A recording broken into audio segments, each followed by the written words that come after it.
Friends, ನೋಡಿ ನಾನು ಇವತ್ತು ಸಿಂಪಲ್ ಆಗಿ ಎಗ್ ಗ್ರೇವಿ ಮಾಡ್ತಾ ಇದ್ದೀನಿ. ತುಂಬ ಟೇಸ್ಟಿಯಾಗೂ ಇರುತ್ತೆ, ತುಂಬ ಕ್ವಿಕ್ಕಾಗಿ ಕೂಡ ಆಗುತ್ತೆ. ಬನ್ನಿ ಮಾಡೋಣ.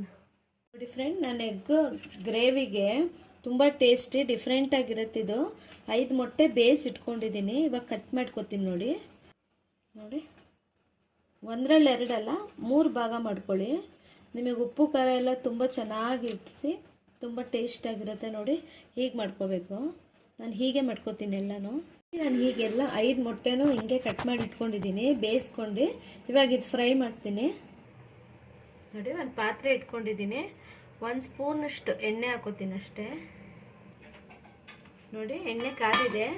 ಸ್ವಲ್ಪ ಉಪ್ಪು, ಸ್ವಲ್ಪ ಚಿಲ್ಲಿ ಪೌಡರು, ಹಳದಿ ಪೌಡರ್ ಹಾಕೋತೀನಿ. ಹಾಕ್ಕೊಂಡು ಮತ್ತೆ ಸ್ಪ್ರೆಡ್ ಮಾಡ್ಕೊಳ್ಳಿ ಎಣ್ಣೆಯಲ್ಲಿ ಚೆನ್ನಾಗೆ. ನೋಡಿ, ಒಂದೊಂದೇ ಮೊಟ್ಟೆ ಇಟ್ಕೋತೀನಿ ಹಿಂಗೆ. ನೋಡಿ, ಚೆನ್ನಾಗಿದು ಫ್ರೈ ಆಗುತ್ತೆ. ನೀವು ಹಿಂಗೆ ಮಾಡಿದ್ರೆ ತುಂಬ ಚೆನ್ನಾಗಿ ಉಪ್ಪು ಖಾರ ಇಡಿಸುತ್ತೆ. ನೋಡಿ, ಒಂದೊಂದೇ ನಿಧಾನಕ್ಕೆ ಹಿಂಗೆ ತೆಗೀರಿ. ನಿಮಗೆ ಚೆನ್ನಾಗಿ ಫ್ರೈನೂ ಆಗುತ್ತೆ, ಉಪ್ಪು ಖಾರನೂ ಚೆನ್ನಾಗಿ ಇಡಿಸುತ್ತೆ. ಇದಕ್ಕೆ ಇದು ಗ್ರೇವಿಗೆ ಹಾಕಿದ್ರೆ ನಿಮಗೆ ಟೇಸ್ಟ್ ಚೆನ್ನಾಗಿ ಬರುತ್ತೆ ತಿನ್ನೋದಕ್ಕೆಲ್ಲ. ನಿಮ್ಗೆ ಎಷ್ಟು ಬೇಕಾದ್ರೂ ಹಾಕೋಬೋದು ಮೊಟ್ಟೆ. ಚೆನ್ನಾಗಿ ಫ್ರೈ ಆಗಿದೆ ಇದು ಮೊಟ್ಟೆ. 2 ಕಡೆ ಚೆನ್ನಾಗೆ ಒಂದೊಂದು 5-5 ನಿಮಿಷ ಚೆನ್ನಾಗಿ ಫ್ರೈ ಮಾಡ್ಕೊಂಡಿದ್ದೀನಿ. ಇವಾಗ ಒಂದು ಪ್ಲೇಟಿಗೆ ತಗೊಳ್ತೀನಿ. ಇದು ಒಂದೊಂದೇ ನಿಧಾನವಾಗಿ ಹಿಂಗೆ ತೆಗಿಯೋಣ. ನೋಡಿ, ಫ್ರೈ ಮಾಡಿದ ಪಾತ್ರೆಯಲ್ಲೇ ಇನ್ನೊಂದು ಸ್ಪೂನ್ ಎಣ್ಣೆ ಹಾಕ್ಕೊಂಡು ಇವಾಗ ಫ್ರೈ ಮಾಡ್ಕೊತೀನಿ ಮಸಾಲೆಗೆ. ನೋಡಿ, 2 ಈರುಳ್ಳಿ ಕಟ್ ಮಾಡಿ ಇಟ್ಕೊಂಡಿದ್ದೀನಿ ಉದ್ದುದ್ದಕ್ಕೆ, ಹಾಕ್ಕೊಂಡು ಫ್ರೈ ಮಾಡ್ಕೊತೀನಿ. ನೋಡಿ, ಸ್ವಲ್ಪ ಬೆಂದರೆ ಸಾಕು, ತುಂಬ ಏನು ಬ್ರೌನ್ ಆಗಿ ಫ್ರೈ ಆಗೋದು ಬೇಡ, ಒಂದು ಸ್ವಲ್ಪ ಬೆಂದರೆ ಸಾಕು. ನೋಡಿ, ಚೆನ್ನಾಗಿ ಫ್ರೈ ಆಗ್ತಿದೆ ಈರುಳ್ಳಿ.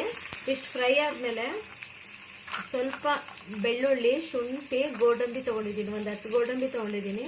ಒಂದು ದೊಡ್ಡ ಗೆಡ್ಡೆ ಬೆಳ್ಳುಳ್ಳಿ, ಶುಂಠಿ ಹಾಕೊಂಡು ಫ್ರೈ ಮಾಡ್ಕೊತೀನಿ. ಫ್ರೈ ಮಾಡಿಕೊಂಡು ಇದನ್ನು ಸ್ವಲ್ಪ ಚೆನ್ನಾಗಿ ಫ್ರೈ ಮಾಡ್ಕೋಬೇಕು. ನೋಡಿ, ಇವಾಗ ಚೆನ್ನಾಗಿ ಫ್ರೈ ಆಗಿದೆ. ಹಸಿಮೆಣಸಿನ್ಕಾಯಿ ತೊಗೊಂಡಿದ್ದೀನಿ ಒಂದು 3. ನಿಮಗೆ ಖಾರಕ್ಕೆ ಎಷ್ಟು ಬೇಕು ಅಷ್ಟು ಹಾಕೋಬೋದು. ಸ್ವಲ್ಪ ನಾನು ಚಿಲ್ಲಿ ಪೌಡರು ಹಾಕೋತೀನಿ, ಹಾಗಾಗಿ ನಾನು 3 ಹಾಕ್ಕೊಂಡಿದ್ದೀನಿ. ಇದನ್ನು ಚೆನ್ನಾಗಿ ಫ್ರೈ ಮಾಡ್ಕೋಬೇಕು. ನೋಡಿ, ಚೆನ್ನಾಗಿ ಫ್ರೈ ಆಗಿದೆ. ಸ್ವಲ್ಪ ಕೊತ್ತಂಬರಿ ಸೊಪ್ಪು ಹಾಕ್ತೀನಿ. ಆಫ್ ಮಾಡ್ಕೊಂಡು ಅದೇ ಬಿಸಿಲಿ ಸ್ವಲ್ಪ ಹಿಂಗೆ ಫ್ರೈ ಮಾಡ್ಕೋಬೇಕು.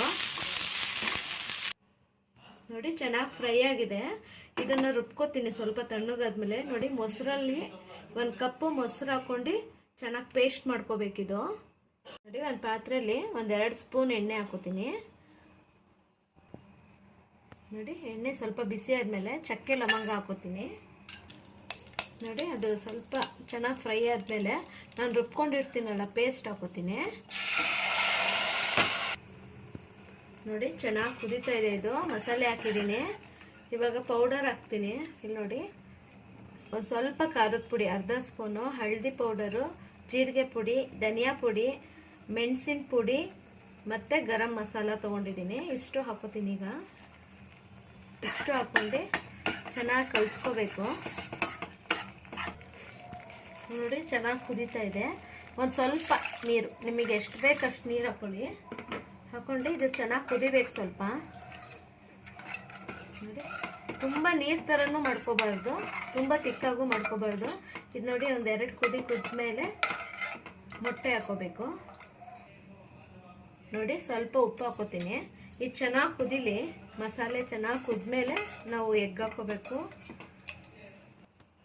ನೋಡಿ, ಚೆನ್ನಾಗಿ ಕುದ್ದಿದೆ ಇದು. ನೋಡಿ, ಚೆನ್ನಾಗಿ ಎಣ್ಣೆ ಬಿಟ್ಕೊಂಡಿದೆ ಸೈಡಿಗೆ. ಇವಾಗ ನಾನು ಫ್ರೈ ಮಾಡ್ಕೊಂಡಿದ್ನಲ್ಲ ಎಗ್ ಹಾಕ್ತೀನಿ. ನೋಡಿ, ಹಾಕಿ ಒಂದು 2 ನಿಮಿಷ ಅಷ್ಟೇ ಕುದಿಸಿದ್ರೆ, ಇದು ಒಂದು ಕುದಿ ಕುದ್ರೆ ನಿಮಗೆ ರೆಡಿ ಆಗುತ್ತೆ ಎಗ್ ಗ್ರೇವಿ. ತುಂಬ ಟೇಸ್ಟಿಯಾಗಿರುತ್ತೆ. ನೋಡಿ, ಒಂದು 5 ನಿಮಿಷ ಚೆನ್ನಾಗಿ ಕುದಿಸ್ಕೊಳ್ಳೋಣ. ನೋಡಿ ಫ್ರೆಂಡ್, ರೆಡಿಯಾಗಿದೆ. ನೋಡಿ, ತುಂಬ ಚೆನ್ನಾಗಾಗಿದೆ. ನೀವು ರೈಸ್ ಜೊತೆ ತಿನ್ಬೋದು. ಇದು ಪರೋಟ, ಚಪಾತಿ, ಮುದ್ದೆ ಯಾವುದ್ರ ಜೊತೆ ಬೇಕಾದ್ರೂ ತಿನ್ಬೋದು. ಇದು ತುಂಬ ಚೆನ್ನಾಗಿರುತ್ತೆ. ನೋಡಿ, ಒಂದು ದಿವಸ ಟ್ರೈ ಮಾಡಿ. ಇವಾಗ ಸರ್ವ್ ಮಾಡ್ಕೋತೀನಿ. ನೋಡಿ, ರೆಡಿಯಾಗಿದೆ. ಒಂದು ಸ್ವಲ್ಪ ಕೊತ್ತಂಬರಿ ಹಾಕ್ಕೊಳ್ಳಿ ಮೇಲ್ಗಡೆ. ನಿಮಗೆ ಫ್ಲೇವರ್ ತುಂಬ ಚೆನ್ನಾಗಿರುತ್ತೆ. ನೋಡಿ ರೆಡಿಯಾಗಿದೆ. ಹೇಗೆ ಬಂತು ಅಂತ ನಮಗೆ ಕಮೆಂಟ್ ಮಾಡಿ. ಒಂದ್ಸಲಿ ಟ್ರೈ ಮಾಡಿ. ನಮ್ಮ UJ ಕುಕ್ಕಿಂಗ್ ಚಾನಲ್ಗೆ ಲೈಕ್ ಮಾಡೋದು ಮರಿಬೇಡಿ. ಪ್ಲೀಸ್ ಸಬ್ಸ್ಕ್ರೈಬ್ ಮಾಡ್ಕೊಳ್ಳಿ. Thank you.